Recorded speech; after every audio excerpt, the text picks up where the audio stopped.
আপনি দেখছেন বিনি পয়সায় বিনোদন। ডোডোকে নিয়ে হাজির করে পরশুরামের কাছে এবং পরশুরাম তার মাথায় বন্দুক রেখে বলে একদম শ্যুট আউট করে দেব। ডোডো ভীষণ ভয় পেয়ে যায়। তখন ডোডোকে পরশুরাম বলে, আমি কি করি সেটা তোর জানার দরকার নেই, মুখ খুললে একদম মেরে দেবো, এনকাউন্টার করে দেবো।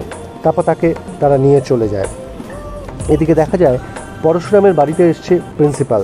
তারা প্রিন্সিপাল তটিনীকে বলে টিসি রেডি হয়ে গেছে, সামার ভ্যাকেশনের পর ওদের দুজনের টিসি দিয়ে দেবে।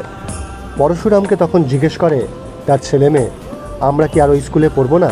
তখন লাড্ডু আর পিকুকে বলে, তোমরা কিছু চিন্তা করো না, আমি আছি, যদি কিছু করতে পারি তাহলে আমিই পারবো, আমি চেষ্টা করে দেখি, আমি গিয়ে কথা বলবো। পরশুরাম বলে, উনি তো আপনার হাজব্যান্ড হন।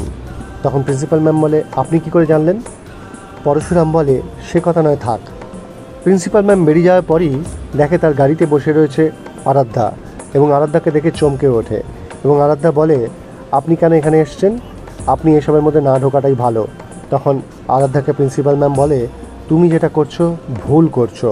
তখন আরাধ্যা বলে, আমি যা করছি ঠিক করছি, আমার বাবা কোনো ভুল করতে পারে না, ওদেরকে এখান থেকে বার করে দিতেই হবে। এবার কি ওদেরকে স্কুল ছাড়তে হবে? সমস্ত খবরের আপডেট পেতে দেখতে থাকুন বিনি পয়সায় বিনোদন।